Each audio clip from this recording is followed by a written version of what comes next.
detective thrill me. Thanks for joining us. Slasher territory again. 80s. We haven't done this in a long time, Jared. So we decided, I put it out there. It was a toss-up between this film and another one called Vital Exam. So I don't know where we might have to cover that as well. How are you feeling about that call currently? Well, you know, let's work our way through it, Sometimes you've got to shall make we? these tough decisions. Exactly, it's tough. Tonight's film, Curtains from 1983. Before we get to that, let's do a quick run-through of what we've been watching. Mine is very short. Apart from finishing season 1 of The Pit, which was fucking excellent, and I've already moved on to season 2. I watched a documentary on Netflix called The Investigation of Lucy Letby. Lucy Letby is a British nurse who murdered, I think it was 8 babies, and was up for attempted murder for another 6. Look, that was all right. Typical Netflix, straight down the line, 90 minutes, set out exactly as the way you would expect it. It was an interesting case. She proclaims her innocence, but fuck, if someone had me bailed up and said, you killed 8 babies in your care and I know I didn't do it, I would be fucking screaming the house down. There is no way I've done this. She sits there and just like, almost like a robot. It was kind of creepy. But other than that, obviously, Tulsa King episode 3, but we'll get to that. There's more, we'll go deeper into that. What have you been covering, Jared? So, is there a theme this week? No, well, somewhat. There's a little bit of a theme. Some of it's just random fucking scattershot. Yeah. Bullshit. It's a fucking shotgun. I continued my work through the Ninja Turtles movies. Okay, yes. Us watching. How was the first one. So I watched Out of the Shadows. Yeah. I still reckon that one's better than the original the remake, the first of the Bay ones, because it just sort of leans into the silliness a little bit and starts going with Bebop and Rocksteady, and it does actually have Krang. I forgot about it. When we were talking about it last time, I said it didn't have Krang. It actually does. So Krang's a little fucking purple blob. Yeah. It just leans into the silliness a bit more, and Stephen Amell, although I don't think he's a great fit for what I thought of as Casey Jones, he's a likable presence in most of the stuff that he's in. So I believe he's side note on Stephen Amell, I believe he's in the remake of Baywatch. He's been posting gym videos. Just saying, I'm getting back in. I'm getting into beach shape. Okay. Yeah. Steven's in pretty good nick anyway. So I think he's probably already to in work beach that hard shape. to get into beach shape, I think. Yeah, so I checked that out, and then I don't want to go on a fucking little rant about streaming, but Paramount, of course, didn't have fucking Mutant Mayhem. They've got the series of that came out afterwards, and they've got every other fucking Ninja Turtles thing under the sun. But of course, you don't have the one that most people would likely want to be watched. No, want to be we watching. Don't need this. We don't need that. Fucking hell. Christ. Dead set. Physical media forever. Look, sign up to Plex. I'll find it on there. Jesus Christ. I couldn't find it anywhere. All right. I hopped a couple of flights and couldn't fucking find it anywhere. Yeah, I had to pay for it if I wanted it. When was Mutant Mayhem? for it, in 23 or something, was it? Yeah. Fuck, so you can't get something in 2023. Was it? It might have even been 24, Jesus to be honest. But fucking Christ. yeah, if I'm going to pay you fucking $7 to hire it, well, I may as well just go and fucking get the Blu-ray or the 4K or something like that. Just shits me. Yeah, okay. But anyway, you got over that. You ranted and raved for a little bit, and then you said, "Fuck this." I've kicked off my Scream rewatch. Okay, leading up to part 7, so I watched the original again. Classic, fucking brilliant. Yeah. Watched it with the kids. The kids wanted to watch it. So did they like it? Time. They did, and they tossed out a few theories. My son was fucking on point. He kept tossing out, "I think it's this bloke," and I'm like, "Fuck." He's picking them pretty well. But yeah, it was good fun. And Scream 2. Okay. So Scream 2, I really like Scream 2 now. Like I always liked it, but then there was a bit of a dip for a while, and I've spoken to you before about not liking the Debbie Salt angle and that sort of thing. But I think they've aged really well, and I didn't really get the sort of the nods to Mrs. Voorhees almost with Debbie Salt and that sort of thing. So yeah, I really like 2. Even in the performance. even feels a little bit like Mrs. Voorhees. Yes, when she goes off the when handle. She starts going right off at the deep end of the end, like she's almost spot on. My issues with Scream 2 are not the ending. I said to you after watching it when we redid it, the ending is actually more relevant now than it was back then. Definitely. It actually makes more sense now. Yep. No, it was more the back half where I think Craven lost some of his directorial mojo. Some of that stuff, chase stuff and the stuff in the car and everything is just crap for me. Like, it's not an ounce, not a fucking inch of scary at all. Yeah, the stuff in the car is kind of... It's just crap. Like, it's like, talk about some you of the are most... dragging this out so fucking long and it's not, there's no tension. I love that these guys are tagged. Oh, we've got a couple of Secret Service guys. Those guys are as hopeless as the fucking cops in Halloween 5. Like, they're hopeless. I mean, I'll take the guys in Halloween 5 for some protection. Yeah, so, yeah, there's definitely issues with it, but I do like it. So I can't wait to hear what you got to hear about Scream 3. Part 3 and 4 are coming up next. It should be good. Stranger Things, I'm into season 5. Yeah, how is it? How is it? Same thing? 5. Up and down? I'm finding 5 a little sluggish. The episodes are so fucking long. Like, down the stretch, the last... like 90 minutes and shit, last 4 episodes are like 80 to 90, and then the last one's 2:20, I believe. 2 hours 20. Jared. So, did James Cameron get involved in this? Talk about, like, rolling out something, like getting too much of a good thing. You know, like, they have to be bigger and longer and fucking... And don't get me wrong, there's parts of it that I'm enjoying, but I definitely feel like it could have been tighter. I think it was just, let's get the viewing minutes up. We know people are gonna eat this up. But yeah, going through part 4 again was a lot of fun. Like that one really landed quite well with me this time around. And this, I'm not down on part 5. I'm still enjoying it, but it's just you got to gear up. I mean, I need to stretch before we fucking sit down and turn on an episode. I've got to actually fucking put in some work. If I'm going to be sitting down on the couch for 90 minutes, I'm not going to be able to get up by the end of it. So, tell me about it. Here's one that you'll thoroughly enjoy, I think. I came across pentathlon. Dolph Lundgren. Dolph was actually a pentathlete. I know, but he should have read the scripts. Can you say that he didn't act like a pentathlete? He is a pentathlete, but he can't act like one? He acted like a pentathlete in this one. Okay. Like He looked in Nick. The running. You know, I remember speaking to you about Dolph. We call him Dolph Lumbering for a while. He was lumbering in his peak by the looks of it. I'm not sure running was his special event. No. Well, the pentathlon, you know, you do a little bit of this, little bit of that, little bit of this. Yeah. Maybe that was his weakness. My favourite part was David Soul as a Nazi. In the pentathlon? No. Fuck. So the problem, the storyline is Dolph is a gold medal winning pentathlete for Germany and then defects, and Sol was his coach, but he was sort of like a taskmaster or whatever. And 4 years later, Dolph's fucking down on his luck, taking dead-end jobs, cooking, frying up burgers in a fucking small eatery, while David Soul's character has become a fucking the second coming of Hitler or something. What the fuck? So it's Do I need to take a flight to see this? It's kind of tangled up in like a bit of a comeback / Dolph's got to stop Nazi regime. What the fuck, Jared? This can't be real. But then again, I guess you told me fucking Chuck Norris is a shapeshifter, and I went, what? Yeah, we went with that. Yeah. I couldn't recommend it. I could not recommend it.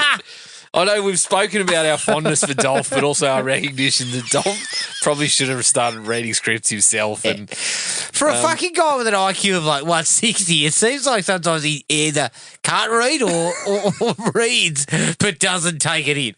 I mean, you and I were talking about, you know, on the set of Jill Rips at one point, you know, when Dolph was hanging upside down, you know, in arseless chaps and sort of, you know.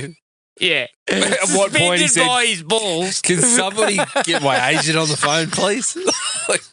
I think we were past that point. Once he spat the ball gag out and said, get me my fucking agent. Is that what you mean? It's too late by that point. Yeah. It's too late. You've committed, Dolph. I mean, fuck. Yeah, like video was big still. Yeah. So getting something on video, you know, that shit would sell fucking 30 million copies or whatever the fuck. So Dolph was probably making some dollars out of that. But the other guys had some good work in there. Dolph's was a bit harder to find. You got to wade through a lot of shit. It's like panty for gold.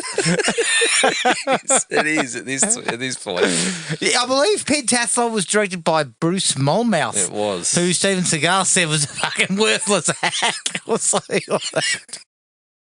Steven. Glass houses, brother.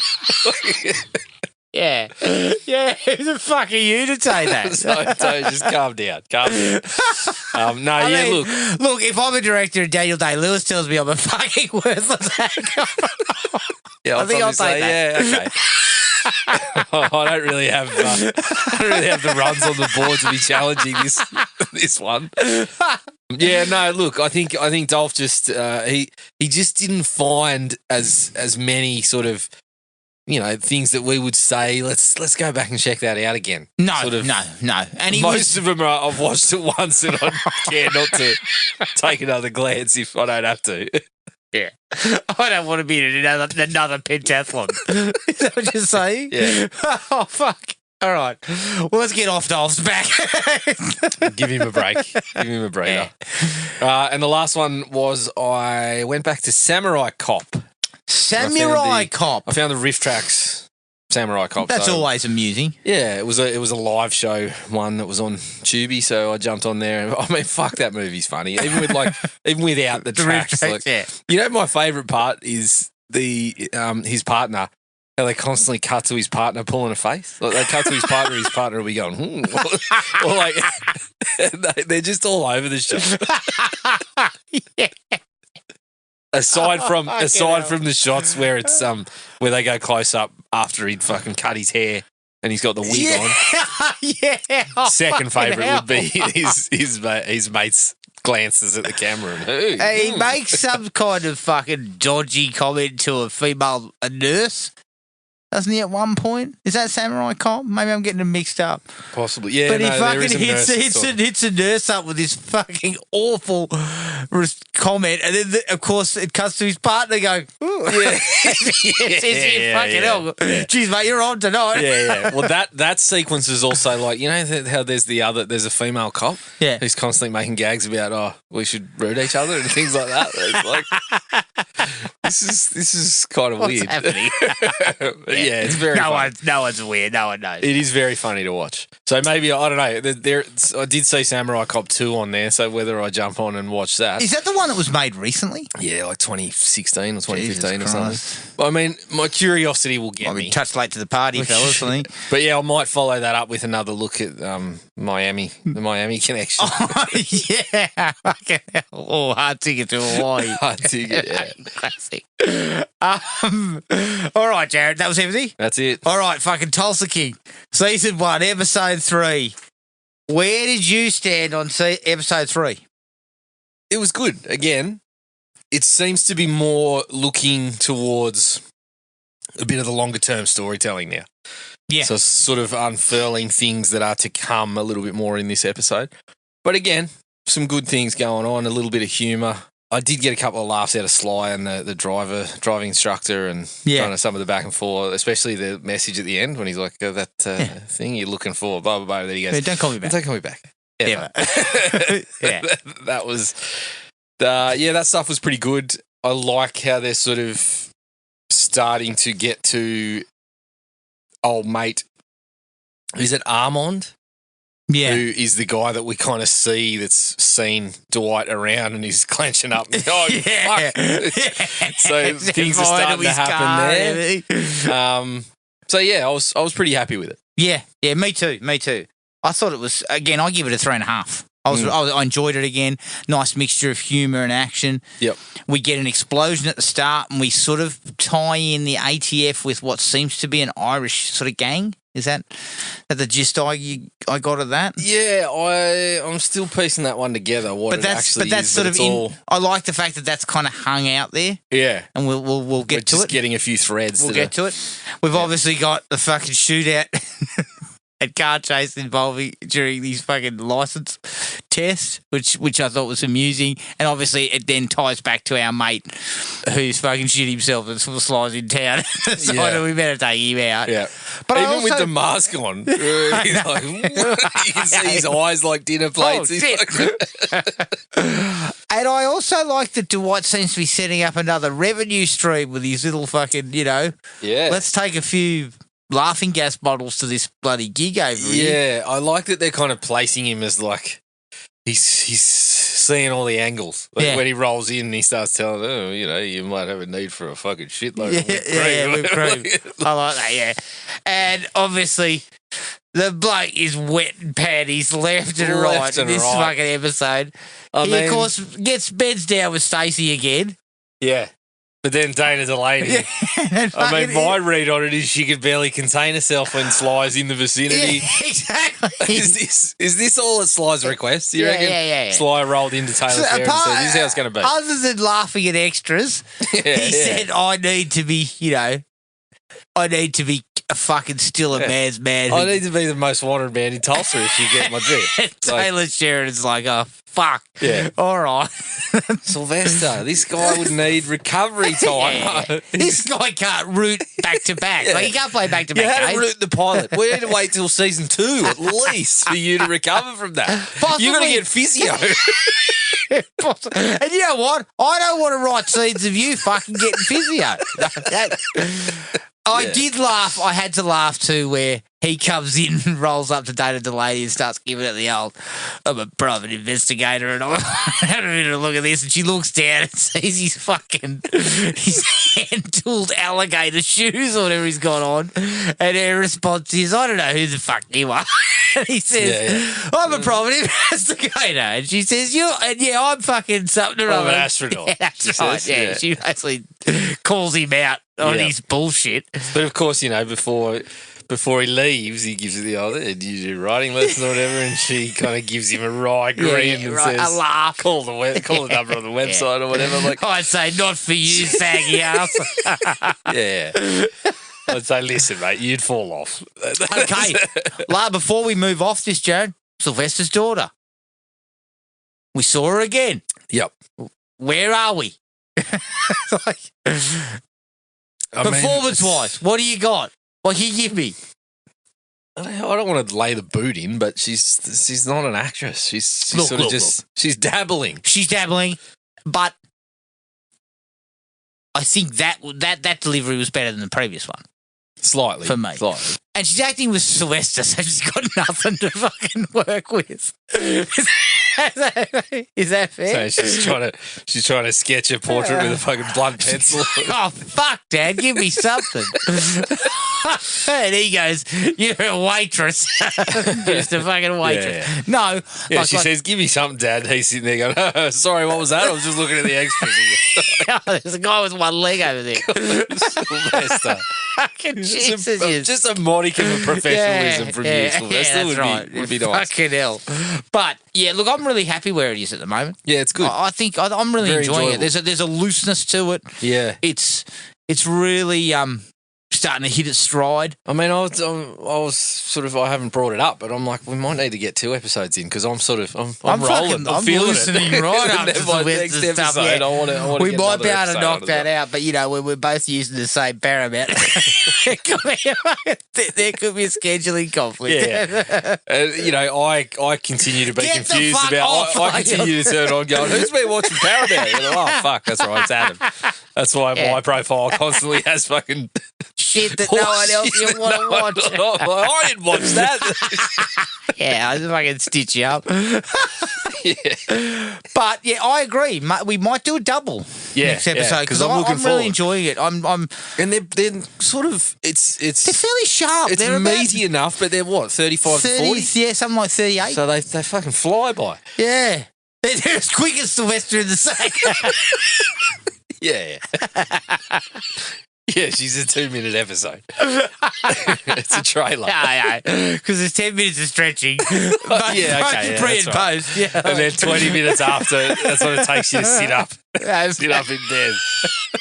So it's about, you're right, it's about 35 to 40. There's 20 minutes of arguing over what position would be fucking best for my ailing hips. Yeah. And in the midst of the argument, at his age, he's got to have a quick power nap.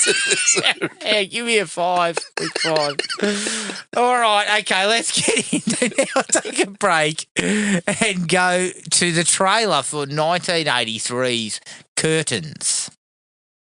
Behind every curtain, someone is waiting.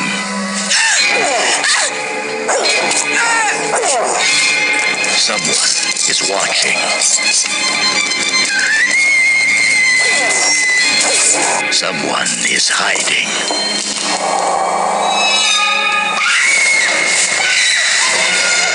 What waits behind the curtains is exciting, frightening, sensual, terrifying, bizarre.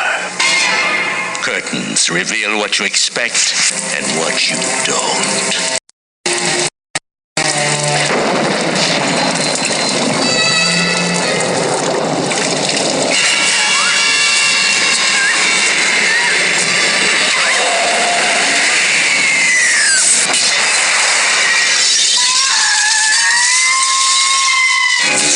Curtains, the ultimate nightmare. Curtains from 1983, directed by Richard Chupka, is it, Jared? Under the pseudonym Jonathan Stryker. And he directed a film called Coyote. It's produced by Peter R. Simpson, who produced Prom Night, and it's written by Robert Guza Jr., who was a huge writer on General Hospital. / co-directed by Simpson. Basically. Yeah. He came back and thought we better just touch a couple of things up. How about 60 minutes worth? Jesus, leave it alone, you fucking idiot. John Vernon stars as Jonathan Stryker. Samantha Egger is Samantha Sherwood. Linda Thorsten is Brooke Parsons. And Anne Ditchburn is Lauren Summers. The budget was 3.7 million Canadian, and the box office was roughly about $1 million. The character of Jonathan Stryker was patented after Klaus Kinski, who was originally considered for the part. Imagine having that fucking lunatic on set. Yeah. I mean, if Werner Herzog's not in charge, the guy probably fucking kills the entire set. On set. Oh, shit. Yeah, Werner just quietly mentions he's going to kill him. Yeah. All right, Jared. Curtains. It's a funny one, this one, because I remember watching it and everyone talks about one particular scene. Yeah. One scene. And that scene is fucking excellent. Mm-hmm. And everything comes together perfectly. But everything around it is kind of like, it's like a fucking, just a mess of stuff, right? It's some of it good, some of it bad. Yeah. It's kind of a slasher, but yet not. There are some moments that, you know, that are good, but the narrative stuff is just fucking all over the joint. I didn't know what the fuck was happening and why were we checking into a fucking insane asylum at the start? Yeah. And then none of it sort of gels. It's atmospheric, but it's fucking super disjointed.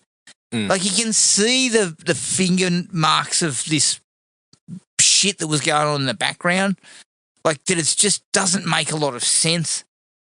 And it's edited like it's in a fucking blender. Like, oh, Jesus. And it's just a really frustrating movie to watch. Yeah. Really frustrating. I gave it 2.5 because there's half of it is actually good. Some of the stuff they've put in place, and a couple of sequences specifically, are really good. But then as a whole, like, it's just narratively all over the fucking joint. Yeah. Yeah, I also gave it 2.5. I have watched this twice in the space of about 2 months, 2.5 months now, because it was one of Joe Bob's Christmas ones this last. He would have had a fair bit to say, wouldn't he? Yeah, it was quite good. It obviously went very much into the directorial issues and Shupka and what's his name, Peterson? Peter Simpson. Peter Simpson, sorry. Peterman. Fucking Peterman. Yeah, he's putting out the catalogue. Simpson sounded like a real ball bag. They said he was very, like, he was just fucking abrupt and would tell people this is fucking shit and you've got no business being on a film set, all this sort of stuff. You know, fucking, it takes one to know one, Peter. Yeah. And you know, Shupka was trying to go with giallo sort of stuff, whereas Peterman thought it was best to just go straight down the line slasher. So it's interesting because in a way I kind of feel like Peterman might have been right. Yeah, but then you also look at some parts and think that some of the more artistic flourishes, for want of a better word, some of those flourishes are some of the things that work about the movie. Yeah. So yeah, it's tough because it's got some real moments. And it starts off pretty well, but there's just some of the stuff in between is just kind of dull. Yeah, she's a tough watch. And there's a few things that are a little bit weird. There's some fucking weird stuff in there. There's also a couple of moments where I pissed my fucking pants. Yeah. There's a couple random of moments where I was just in stitches at one point. So yeah, 2.5 was perfectly fair for me. Okay, let's get the likes underway. 6 people isolated in a snowy mansion. It's fucking slasher movie gold. Like the idea of putting them out there is just smart, simple premise stuff. Well, the right? central premise is also kind of unique because the scenario of why they're actually there is not necessarily something that's been done. Yeah, it's not a summer camp or a fucking something like that. And as ludicrous as it is, like starting off with the method acting, we'll chuck in an asylum. Absolutely ludicrous, but also kind of introduces the intrigue into that setup. It does, but it's too long. Well, but, you know, I think, the opening, 10? 15. Or so, 10, 15, and then we get to the house. But when you get to the house, that's actually, where I don't think is. you're actually out to the house until half an hour in. Yeah. So the tension of her sort of getting out of there and getting herself into the mix is because you don't fucking know anyone else by the time you get there. No. So it's kind of I like that, and it's sort of, you know, neither one of them is kind of acknowledging it in polite company. So I like that. I like that. I think that's something that works for the movie. Well, it's different at the very least. It's a different way of going about things. And I said it's fucking ludicrous, but it'll only be a matter of time before we get a story about Daniel Day-Lewis did that. He checked himself in somewhere. He's still there. He's still fucking there. He's been there for 10 years. Who was the fucking scumbag? Jack Nicholson did it for a little bit for Cuckoo's Nest. Who was the scumbag that rolled into the bloody grief counselling thing? Aaron Eckhart. That's right. Yeah. I'll go to grief counselling and concoct a fake story. Come on, you fucking asshole. Yeah, I mean, we laugh and say it's ludicrous, but then we look at some of that and say, okay, maybe these fucking idiots still do it. They still do it sometimes. I also like the mansion as a locale. Mm-hmm. I think that's a nice touch, and the snowy wilderness is great for that. Yeah. It's got an offbeat feel, and which creates an interesting atmosphere, Jared. It's not... Is that from Shupka or from Simpson? I think that's from Chupacabra. I think it's from Chupka.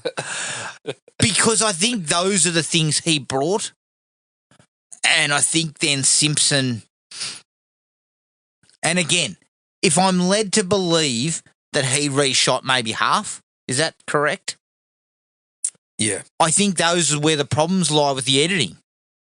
Because he's then got all this shit and he's fucking chopped it all up in an effort to try and create something out of this kind of Frankenstein. I'm sure some people have gone in depth, but I was trying to find some info on whose scenes were what. Yeah. I couldn't really get a lot of it outside of the end, the whole prop place. The whole kind of, it looked like a fucking props warehouse, but it was somehow in the mansion. That was Simpson. Okay. Well, that wasn't a bad sequence. And some of the more sort of, I think some of the slashery kills might have been Simpson. But yeah, I'm still kind of looking into trying to figure out who did what and who to give the credit for and who to fucking stick the boot into.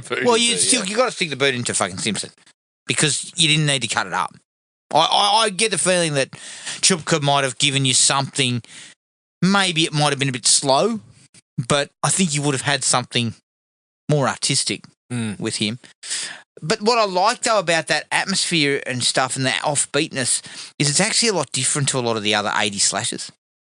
Yeah. It's not like Friday the 13th. It's not like, no, My Bloody Valentine or any even of them even in the casting, like the ages of the main players. They're older. Most of them are older. And it's something a little different. It's got a few differences to the other flashes that were floating around at that time, which I think is at least an effort to change it from what we were getting. Yeah, constantly.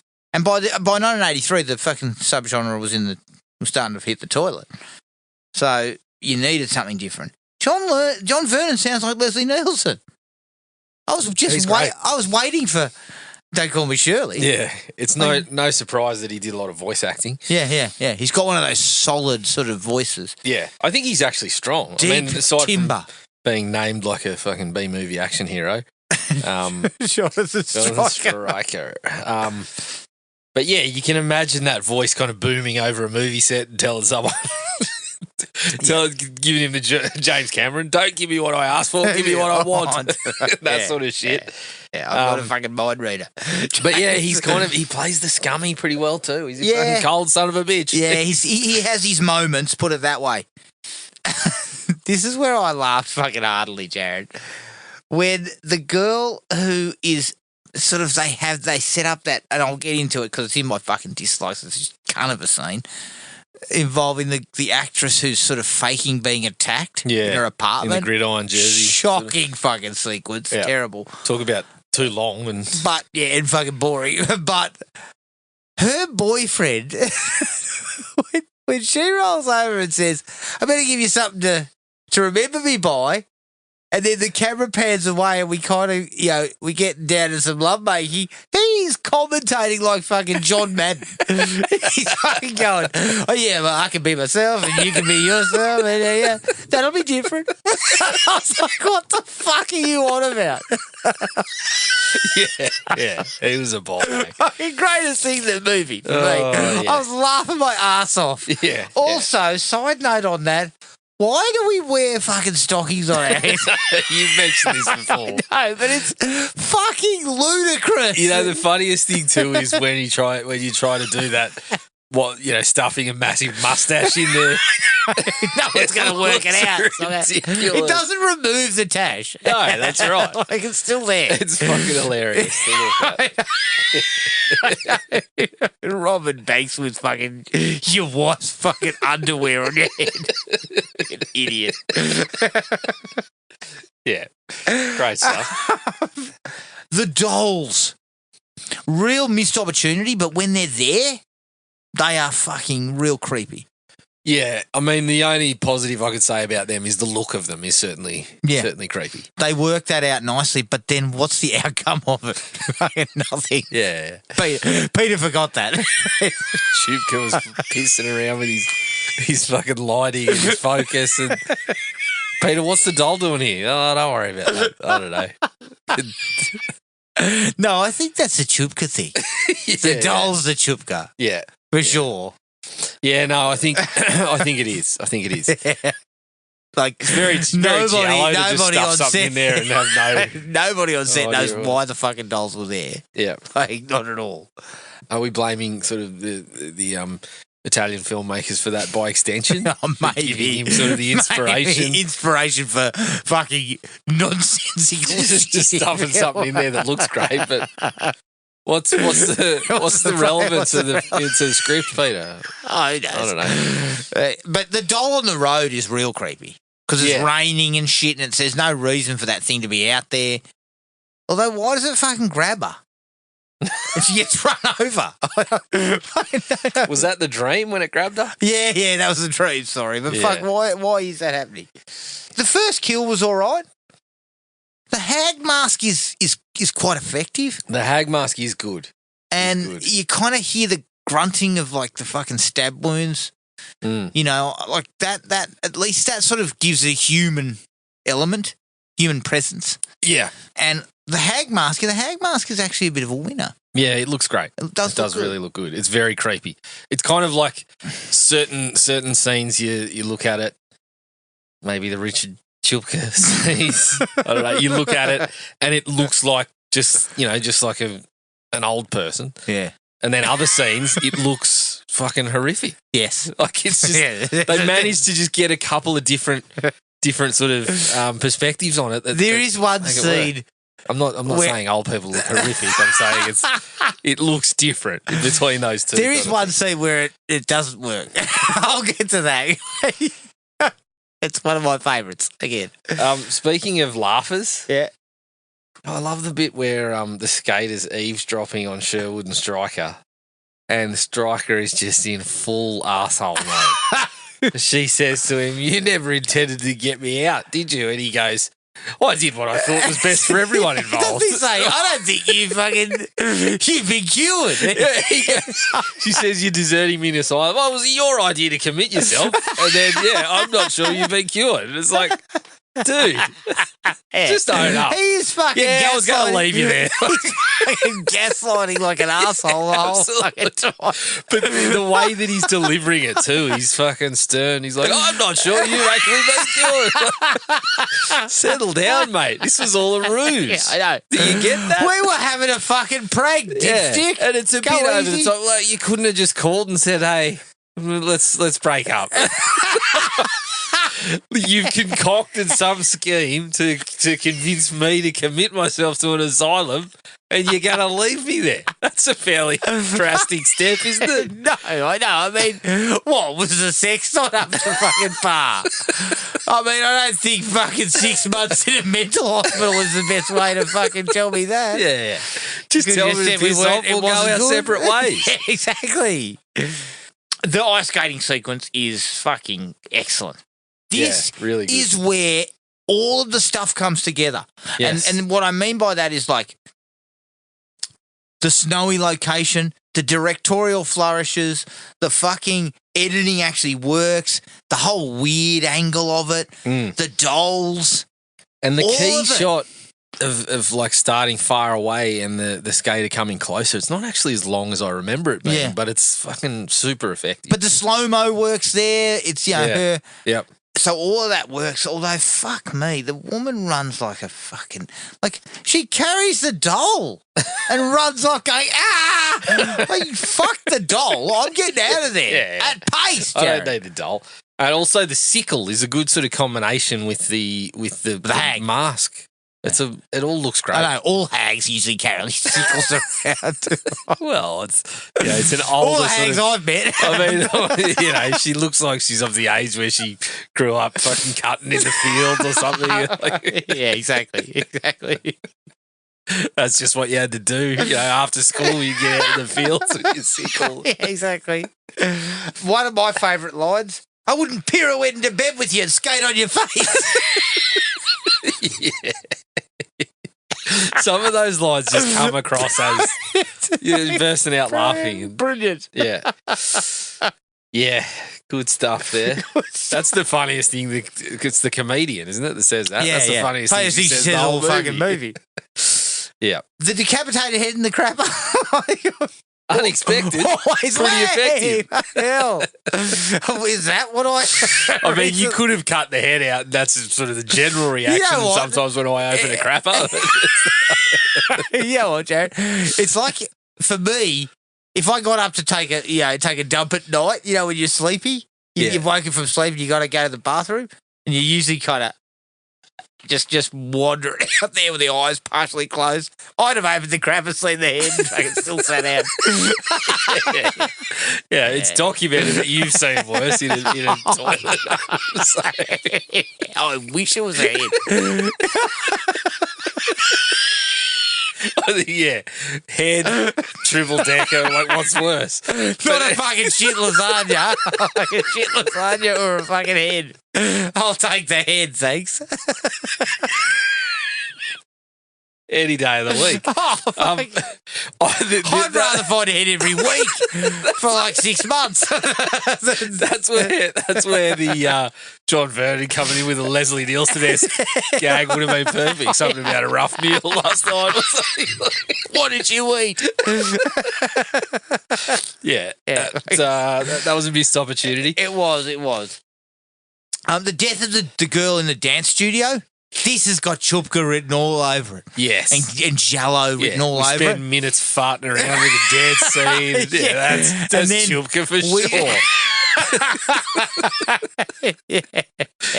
Last time I checked, it'd be pretty fucking hard to sneak up on someone in a room full of mirrors. Yeah. The second you walk into the room, what are you doing over there? Yeah, exactly. I saw you. So you're coming fucking a mile away. Yeah. No, but they zoom in on her. Yep. With the music playing right up to her face, and then bang, the hand just appears, and we hear the stabbing. We don't see it. Yep. I thought that was a really nice touch. Yeah, it was pretty good. The hanging costumes that you talked about before, a Simpson special by the sound of it. Yeah. It was actually pretty good. Wasn't too bad. The lights kind of flashing. Felt quite long. It was a little bit long, but the lights flashing on and off, and then we find the dancing girl hung in amongst them. Nice touch. It was. Tidy. Yes. I would like to know what was changed around, like what the order was down the stretch, because that seems to take up a lot of the back end. Yes. But yeah, it works reasonably well. And there's less fucking weird dialogue. Yeah, people shut the fuck up, which gets us through. I think that was it for me, likes-wise. Okay, well, I'm going to say, for me, the ending. You did like the ending? I did. Being in the in the asylum? Is that what you mean? Yep.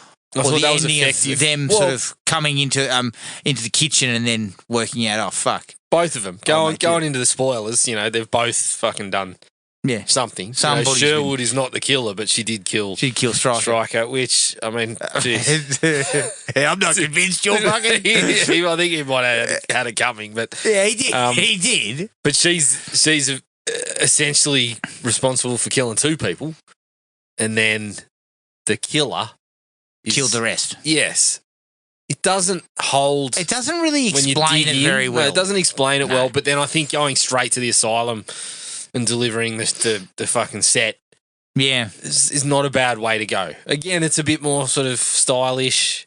I think... when you think about it and when you look back on the film, it's kind of unsatisfying, but in the moment it works pretty well. That is one of the bits I do know about. That act sequence was actually meant to be her on stage at the mansion with all the corpses around her. Yeah. So that, which I thought would have been just as effective, in fact, probably more effective. A little bit like the sequence in Happy Birthday to Me, where they're having the birthday party and all the fucking corpses are there. I mean, I think, the way that they set it there and kind of bringing the first one back around to say, oh, was that just in her head? This is what I got from it, was the original one almost just in her head. Yeah. And she's kind of replayed. Everything that happened, is that what you're saying? So she's in the asylum, she just fucking rethought through the entire fucking issue. Yeah. Entire film. Kind of. So it's sort of, I think it works in the moment. Yep. What else you got? Anything? No, that was it for the likes. All right. Dislikes.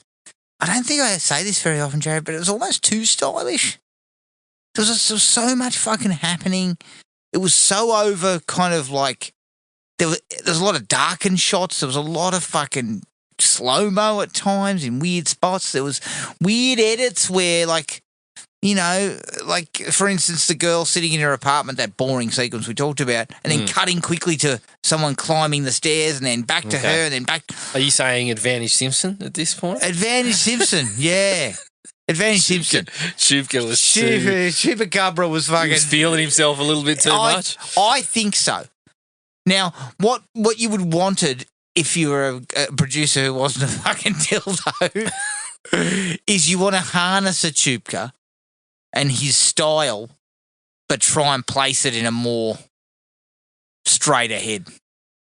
Because I think the ingredients for a straight ahead slasher that was different enough and would have been effective with a little bit of flourish. I think you could have got that if you were a producer with a little bit of nous and a little bit of fucking tact. Yeah, and perhaps. Obviously, like, it just seems like what... Partially, it seems the issue lies with... What the fuck was the story? What was going on in the story? No, nothing. Because we kind of go through the motions and then we keep cutting back to scenes of Stryker putting them to the test and this sort of stuff, but it doesn't seem to impact really. It's like we go into that and then we'll go into a scene like you're talking about where we're taking some length and we're trying to sort of make it look great, but it feels fucking disconnected from... Yeah. It's just think about weird. this. Think about this, Jared. The movie's got this. 15 minutes at the start, someone checks themselves into a Satan asylum. 15 minutes, the next 15 minutes, an actress fakes being attacked in her apartment by her boyfriend, John Madden. And then we get to a house where 6 people are auditioning for this role. So think about that in context. Yeah. They all seem disconnected from each other. Yeah. All of them. Yep. Which I understand the first bit is then reconnected to the second half, but even that's fucking tenuous or it's not very well done. So that's where I think the issue between having reshot it all, you start to see it. Yeah. The way it's been presented, it feels like, as I said, just kind of been chucked in a blender and just popped out. Yeah, it definitely sort of feels like these issues kind of heighten the whole sense of, oh, I'm really into this for a couple of minutes or a scene, and then it's fucking dull. Dull as dishwater. It's dull as dishwater for the next, 10 minutes, 10, 15 like, minutes. Fuck. It goes from, I'm tied up for a scene or two into a fucking slog for 10, 15 minutes, and then boom, another great scene pops up. It's really up and down. Yeah, extremely up and down. If it was John Madden commentating, where was fucking Interception by Chili Dog or something like that? That would have fit perfectly, wouldn't it? Me, you, we try something different. Interception by Chili Dog. That sounds right. Because he's just gibbering. When the actress gets put in the mental hospital, the fucking heights of hilarity when she attacks him randomly out of nowhere with a fucking pair of scissors. Yeah. And then she gets fucking manhandled into a straitjacket. Yep. Gets tossed in there pretty fucking... I love the guy delivering it when he's like, she's not exhibiting any of the signs that you talked about at all. Yeah! And then he's like, oh, shit. Are you okay? Perhaps we should talk together. She just tried to kill me, but maybe we should talk. Okay, I'll go outside. Just like a moment. Yeah, that guy's not a dog. That's fucking Dr. Nick right there. That's definitely Dr. Nick. But the funny thing is, too, I mean, as I said, you said it was ludicrous. That's fucking ludicrous. Like, you know what? Put me in a mental hospital. like, if you'd been in one of those places, you wouldn't want to fucking be put in it. No. And straight after that, I think the fucking tickling lady might be the creepiest / weirdest thing in the whole fucking film. I couldn't stop laughing. So mental hospitals in this movie, their understanding of mental hospitals was people rolling back and forth in wheelchairs, women going out of doors and tickling you, people stealing jigsaw pieces from you just to be a prick. Yep. It's just someone patting your hair. It seemed a bit like the Unger Institute. It did. Yeah, a little bit open, a little bit flash. Yeah. But also, I believe at one point Stryker says, I like a woman in a straitjacket. Yeah, of course you do, you fucking scumbag. Stryker, you fucking asshole. God. Or is it you just like me in a straitjacket because you'd like to break up? Because then you're like, job done. Get straight on the blower. Hey, you've got a date tonight. What happened to your missus? I didn't work out. I put her in a mental hospital. Mate, there's so many other avenues to get to make a clean break. Welcome to Dubsville, population U. Like fucking hell, mate. You can go that low. Yeah, exactly. And that's better than what you did. Yeah, but we're not infringing on anyone's fucking human rights in the process. So. No. I believe that's what you're supposed to do. One of my biggest issues with the whole movie, and I think this is like the third or fourth time I've watched it in the last couple of years. Yeah.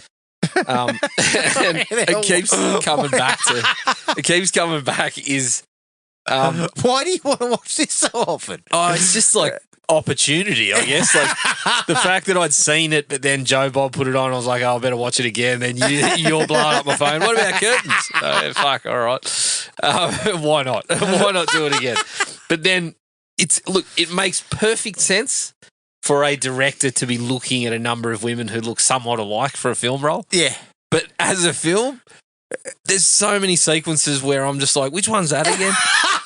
Yeah. Because they all look like a lot of them look very, very similar. Yes. 2 or 3 of them, you get nothing bar the dinner table until they're in a scene, and then I'm like, who's that again? Yeah, even like the girl out on the skates. Girl on the Doesn't have skates much is to one. do. The one that jumps in the spa with Michael Wincott. The Michael Wincott doesn't even speak. Yeah, I mean, fuck. We'll come back to that one, but Jesus Christ. but yeah, there was a couple of times where I'm like, which one's that again? And it's, as I said, this is the third time I've watched it in probably the last 2 years. Yeah. And each time it's still there. Even though I'm more familiar with who the actresses are and that sort of thing, there's You're still like, moments where I don't know. I'm just like, fuck, The where are woman we who again? dances, I got no fucking Dancing. idea what her connection. Well, when she was dancing, I was like, have we seen her since the dinner table?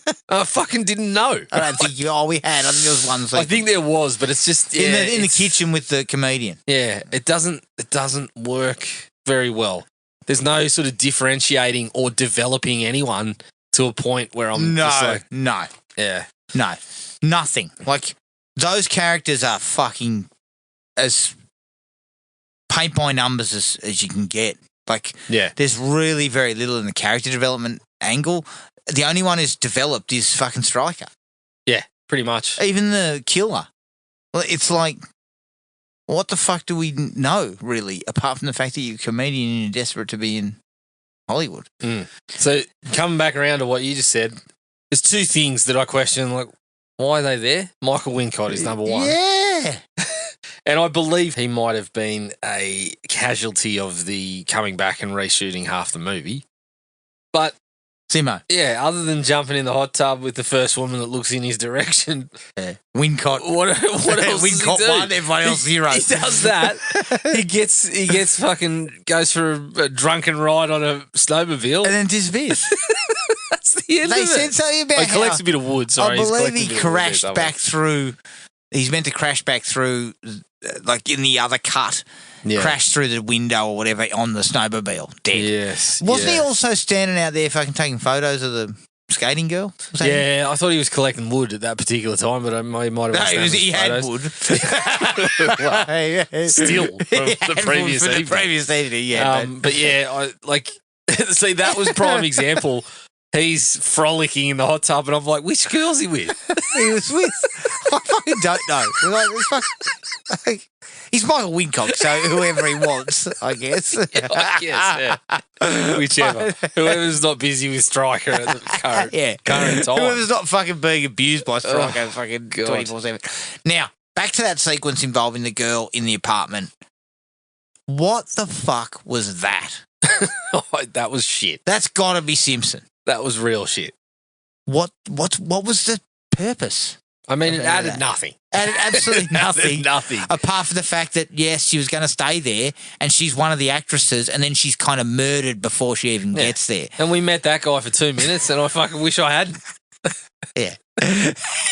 And he wore fucking his girlfriend's underwear or fucking pantyhose on his head. My favourite was when he's like, oh, we could do the Pizza Boy next time, or what about Pac-Man? She goes, what's Pac-Man? He goes, oh, video game character fucking just eats everything in his path. I'm like, fuck, mate. I mean, you'd trip on your mustache before you got there. Yeah, dude. But that whole scene is really hard to cop. Yeah. It's almost offensive fucking level of padding. Yeah. It's like, holy shit, we need something in here. Yeah, I was not pleased with that. But also, Jared, I love the striker goes, one of the girls, she left a note under my door. She said she couldn't handle it. And I was like, handle what? You actually guys have done nothing. Yeah, we've done nothing. Fucking yet. zero. We had dinner. Exactly. Yeah, the food was so shit, I couldn't handle it. Michael Wincott doesn't know his doesn't know his way around the kitchen, and I refuse to come back and eat any more of whatever he's fucking dishing Was up. he Wincott the fucking chef? I don't know. I'm assuming he did to me, something he's like just that. a fucking Playboy bunny. Well, didn't he wander out with a cigarette in his mouth? Like, that was you've definitely eaten ash if he's cooking. No doubt. So yeah, Yeah, like he's probably like, given his form in the spa, probably a couple of pubes in there too. yeah, no doubt, because he had geared up for the spa in his Big time. He liked a high-waisted Speedo too. Yeah, yeah. Michael's fucking subtitle he's time on screen. What a fucking waste of time. It's not his proudest moment, I wouldn't think. Yeah, hopefully he had a shitload more and he got paid. Yeah. You know, like, and they just cut it all out. Yep.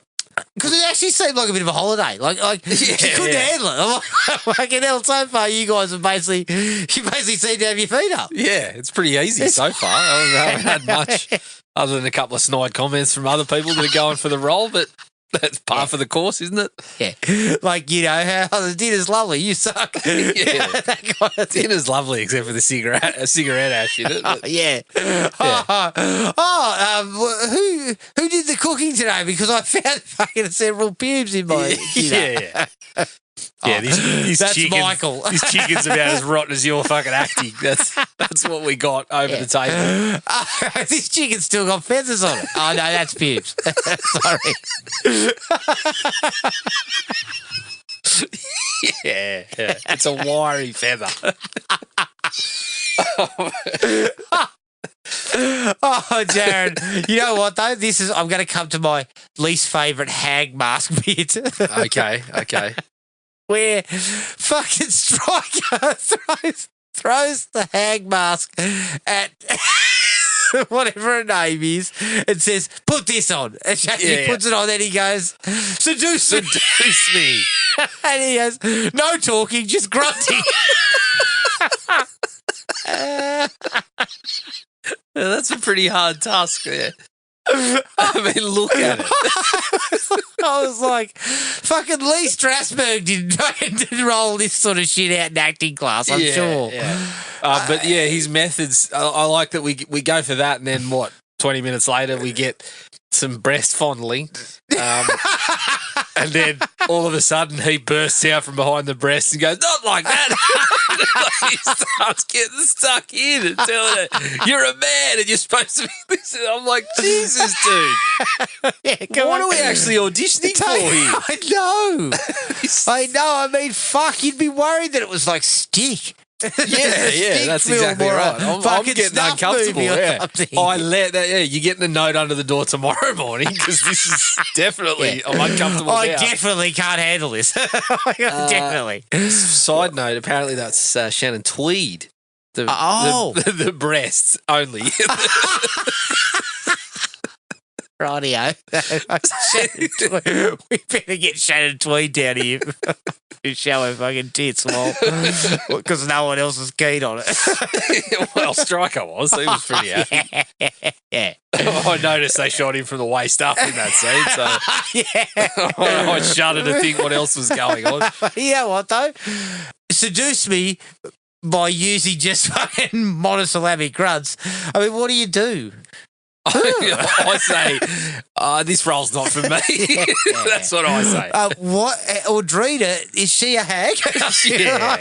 I haven't really worked out this fucking... I don't know what... See, that's the other part. We don't know... What the role is. I was watching it and I was like, is this a real role? Is it like a scenario where they're referencing a real play or a real... Because you keep on banging on about Audra wouldn't do that. And I'm like... Who the fuck is Audra, though? We don't know. I don't know. Yeah, and some of that shit. I mean, I'm an rubbish. uncultured fucking swine, but that's, I know. so I could be missing something extremely crucial to the plot. I there, am adjacent to fucking Jonathan Stryker. Yeah, in terms of fucking culture. Yeah, but that's what made me laugh. He's going on about, they wouldn't do this and that. And as you said, they're pulling out acting sort of exercises that wouldn't look out of place in an 8mm pornographic film, Adam. Yeah. What, fucking rooting with a hag mask on? Is that what we're doing? That's what we're going for. Fucking hell. Oh, God. Yeah. So some of that stuff was just fucked. Like, it was just shit. So back to my second thing. I said there was two things I needed an explanation. as to why Michael they're in the film. Wincott. Michael Wincott. What were you one. doing? The doll. What were you doing? What were you doing in there? I mean, as we said, it's creepy. It looks creepy. Yeah. But there was no reason for it. No reason for it. And when's the last time we see it? At the when she On the ice? Yeah. So what was it? Is that in the same basket as Audra that we just don't know? Did it come back at the end? No, it didn't. It did not. I thought at least it might have been in the bloody prop. That would have been a nice place to put it. Or that's supposed to be the basement, isn't it? It's supposed to be the basement with the props in it. Or it comes back with the killer in the asylum, cradling it as she tells her fucking does her. Yeah, something like that. Something. Fuck, what are we doing? Chupka. No wonder you got rissoled when someone said, "What's this doll doing in here?" And you had no. I don't know. You had no talk fucking answer to Peter. for it. He said, Peter's saying, "What?" Yeah, don't worry about that. I've reshot half of this. Peter fired the person who asked him about the doll, and then fucking fired the director. But too. you know what though? You know that the people in the asylum are watching fucking hag porn at some point. God. Because that's what these guys seem to be making. There's These tickling fetishes. smutty mongrels were putting out at the time. Striker's a Striker. scumbag. It's all very seedy. The finale, again, I think this is a Simpson because it doesn't seem to be shot like Chupka's. In terms of doesn't have any visual flourish or flash or anything to it. And it's fucking all over the joint. They keep using like POV camera followed by slow motion attack. And like the hag falls out of the fucking, like next to her and falls on her. And then they go into slow-mo. Like I could not for the life of me work out what you were trying to fucking prove here. Yeah. What were you trying to come up with? It was just a shambles. Yeah, it was a bit all over the shop. And then, my issues, I suppose, with it were that once we get the revelations, it just doesn't fucking hold up. Like, we know nothing about this comedian, but she turns up. I mean, her motivation is just, I really wanted the role. Yeah. I think we needed a little more than that, especially when you'd centered the whole piece around Sherwood and Stryker and like we just didn't know anybody else. So it felt like really everyone else was sort of on the outer and then they'd get a few minutes here and there. Then we get plenty of screen time down the stretch from the other older actress who we got a little bit from. We got her agent. Remember her agent was fucking banging on.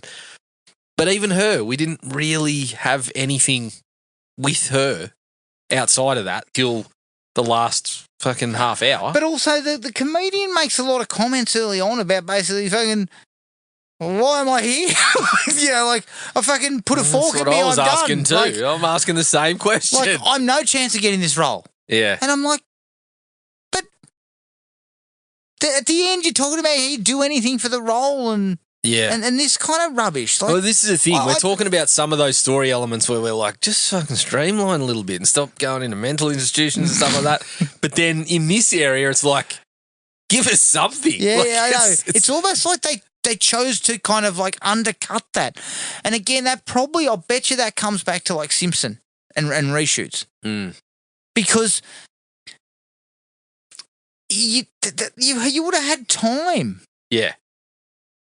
Because there's a heap of shit that doesn't need to be there, Jared.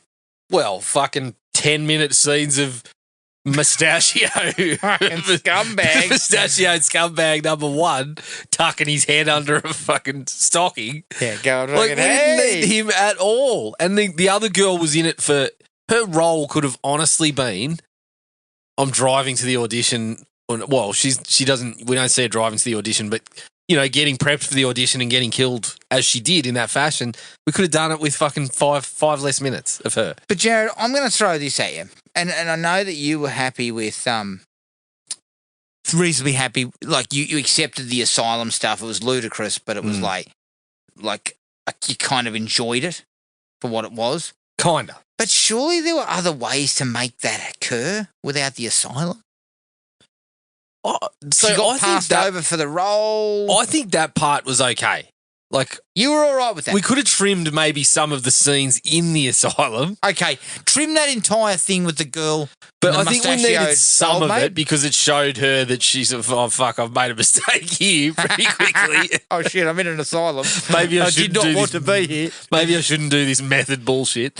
Well, It's the old Rob Pattinson thing about why is it when you're a method actor you got to be an asshole. Like, she's realised that very quickly, and she's I could see on her face, I've ditched the method. Yeah. I'll go to a different you know school. what? I'm no longer method acting. I'd like to leave. Exactly. So I think that part was all right, and the whole realisation that this bloke's done me in, is, again, ludicrous, but I enjoyed that for the movie. Yeah. But the like, we did not need the introduction to that other girl at all. When the introduction was, as we said, it was padding. It was. Well, why didn't we just kill her at the mansion? Like, we could have done that, or had her not get there. Yeah. That's what I mean. We could have had. Or she could, the doll on the road could have actually been ended her. with her being murdered. Correct. That would have been perfectly fine. I don't think we would have lost. Chupka. Like, fucking ask questions. Like, talk to people. I don't think we would have lost anything in the movie. No, with absolutely not. Just other than the guy talking about fucking what he was going to do sexually. That's an extra half a star without that prick. God. No, I think that would have, but it also would have given you like 70 odd minutes in the mansion. And yeah, as you said, we get there quicker. We get to the mansion quicker, and we don't kind of just drop that thread of The asylum Stryker and Sherwood for so long. In there, you have maybe the kill and possibly that the lady, you know, you squeeze the kill in after the lady's talking to her agent, and we're straight back to Sherwood and Stryker, and then we start getting into weird bloody weird exercises. Are those exercises methods? Is this all part of the method? Again, the only exercise I saw was put the fucking hang mask on and seduce me. That's it. That was the only thing I got. Yep. He wasn't running an acting fucking studio. No. He was just fucking scumbagging up. Yeah. Did you have anything else? No. I think it was. I think that was pretty much. You're it. pretty happy with it. Yeah. Although, yeah, I think. Sorry, you weren't happy. No, I wasn't happy. Yeah, we've talked enough about it. Just the bit about the comedian and lack of any motivation down the stretch really fucking laid the boot into me. Yeah. When I was already on the fucking canvas. I know. I was already fucking sore from getting booted around. All right, that is Curtains. You can find us on iTunes, Spotify, Podomatic, and wherever else you get your podcasts. We're on Instagram at ThrillMePodcastAU, Facebook at ThrillMePodcast Australia, and Podomatic at thrillme.podomatic.com. Keep an eye on our Facebook page to see what we cover next episode. But until then, take it easy, everyone, and we'll catch you all later. Cheers. Find the podcast at Podomatic or on iTunes. Don't forget to rate and review. Like us on Facebook at Thrill Me Podcast Australia, or contact us at thrillme, all one word, all lowercase, at iinet.net.au.